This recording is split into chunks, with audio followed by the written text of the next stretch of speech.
আসসালামু আলাইকুম ওয়া রাহমাতুল্লাহ। আপনাদের সাথে কথা বলছি প্রফেসর ডক্টর মোহাম্মদ মহিউদ্দিন উজ্জ্বল। আমরা খুব গুরুত্বপূর্ণ একটা টপিক নিয়ে কথা বলছি। সেটা হচ্ছে এরকম, তারেক জিয়া যদি বাংলাদেশকে ভোটারদের জন্য যদি ফ্যামিলি কার্ড দিতে পারে, হেলথ কার্ড দিতে পারে, কৃষি ঋণ দিতে পারে, কৃষি ঋণ মকুব করতে পারে, ক্ষুদ্র ঋণ দিতে পারে, অথবা ইপিজেড খুলতে পারে, অ্যাপার্টমেন্ট দিতে পারে, জামাত কেন দিতে পারবে না? জামাতও তো দিতে পারবে, কেন? সরকার তো সরকারি, একই সরকার।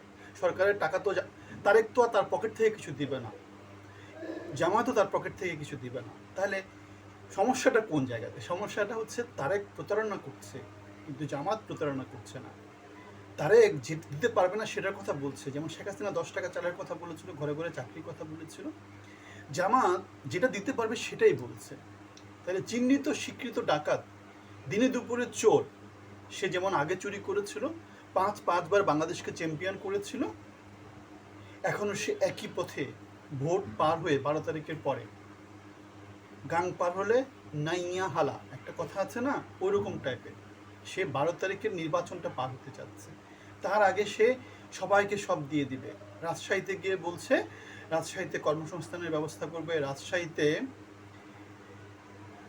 আম শোধনাগার নাকি আম সংরক্ষণাগার তৈরি করবে। তারপরে চিটাগাংয়ে গিয়ে বলছে চিটাগাংকে বাণিজ্যিক রাজধানী তৈরি করবে। ঢাকাকে এসে বলতেছে ঢাকাকে বাংলাদেশের রাজধানী বানানো হবে।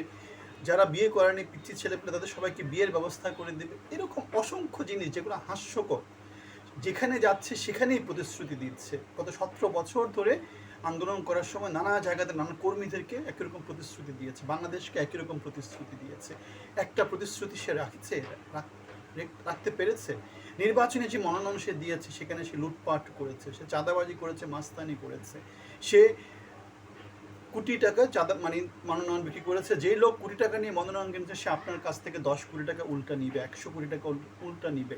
তাহলে বাংলাদেশে যে চোরের সংস্কৃতি তৈরি করেছে, আলিবাবা 40 চোরের যে রাজত্ব তৈরি করেছে, সেই রাজত্ব আমরা দেখতে পাচ্ছি প্রচার প্রচারণার মধ্য দিয়ে তারেক সেই রাজত্বের কন্টিনিউয়েশন করতেছে।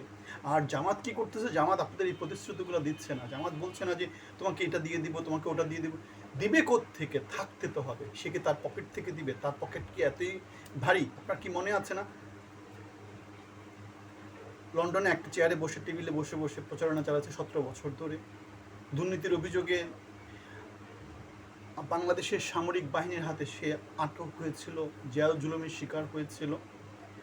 ছাত্রদের রক্তের বিনিময়ে 17 বছর পরে ফ্যাসিজম পতনের মধ্য দিয়ে আমাদের আন্দোলনের মধ্য দিয়ে সে বাংলাদেশে আসছে। ছাত্রদেরকে সে এখন চিনে না, 24-এর আন্দোলনকে সে এখন চিনে না। সে 7 স্তরের নিরাপত্তা নিশ্চিত করেছে, এখনো বাস থেকে সে নামতে পারেনি, জনগণের কাতারে সে যেতে পারেনি। সে আমাদের নেতা কীভাবে হয়, সে আমাদের প্রধানমন্ত্রী কীভাবে হয়? সুতরাং স্বীকৃত প্রচারক, স্বীকৃত দুর্নীতিবাজ, স্বীকৃত চ্যাম্পিয়ন দুর্নীতিবাজ, এদেরকে আমাদের অবশ্যই না বলতে হবে, এদেরকে আমাদের অবশ্যই না বলতে হবে। কেননা আপনারা দেখতে পাচ্ছেন প্রতারণার যে ফুলঝুরি দিচ্ছে, প্রতিশ্রুতির যে ফুলঝুরি দিচ্ছে, এগুলো হচ্ছে দিনে দুপুরে টাটকা প্রতারণা। সুতরাং প্রতারকদের যে আপনারা এখনও যদি না চিনেন, বাংলাদেশের জন্য আপনাদের চিনতে হবে। নৌকা ধানের শীষ প্রতারণা দিয়ে গত 56 বছর 54 বছর ধরে বাংলাদেশে চলেছে। সুতরাং 54 বছরের যে প্রতারণা সংস্কৃতি, সেটা থেকে আমাদের বের হয়ে আসা উচিত। এবং বের হয়ে আসার জন্য নতুন তারুণ্য নির্ভর যে দলটা দাঁড়িপাল্লা মার্কাতে যেটা আছে, এনসিপি, এবি পার্টি তার্টি মিলায়, ওখানে আমাদের ভোট দিতে হবে। 24-এর আন্দোলনের ধারক এবং বাহক যারা আছে তাদেরকে সামনে নিয়ে আসতে হবে। বাংলাদেশের পরিবর্তনের সূচনা 24 দিয়ে হয়েছে, এখন সেটাকে কন্টিনিউ করতে হবে। যদি আমরা এটা করতে ব্যর্থ হই, তাহলে আমরা যেটা হবে আবার সেই সাপ হিসেবে দেখা দিবে ধানের শীষ এবং নৌকা, নৌকা এবং ধানের শীষ, ধানের শীষ এবং নৌকা। সুতরাং এই যে সাইকেল যেটা আছে, ধানের শীষের পরে নৌকা, নৌকার পরে ধানের শীষ, ধানের শীষের পরে নৌকা, আমাদের কোনো উপায় নাই। সুতরাং আমাদেরকে কী করতে হবে? এই সাইকেলটা ব্রেক করে দিতে হবে। যে জনগণের জন্য কাজ করবে, জনগণের জন্য কাজ করেই শুধুমাত্র ক্ষমতায় আসতে হবে। জনগণের জন্য কাজ করেছে জামাত, করেছে জনকল্যাণমূলক এমন কোনো কাজ নয় তারা করেনি। সমাজের প্রত্যেকটা অঙ্গনে তাদের সেই চিন্তাটা আছে। স্বৈরাচারের ফ্যাসিস্টের পতন জামাতের মধ্য দিয়ে হয়েছে। বিএনপি হাওয়া ভবন কেন্দ্রিক যে ব্যর্থতা ছিল, তারা সেই ব্যর্থতা 17 বছর ধরে কন্টিনিউ করেছে। এবং আমরা দেখতে পাই যে তারা আসলে ব্যর্থ, হারুপার, যে কোনো কিছুতে তারা হেরে যায়। তাদের জয় বলে কিছু নয়। জয়টা কার ছিল? জয়টা তরুণ সমাজের ছিল, জয়টা আমাদের ছিল, জয়টা এনসিপির ছিল, জয়টা জামাত শিবিরের ছিল। সুতরাং জয়ী দলের অংশী হন, বাংলাদেশ এগিয়ে নিয়ে যান। আপনাদের সবার জন্য শুভকামনা। আসসালামু আলাইকুম।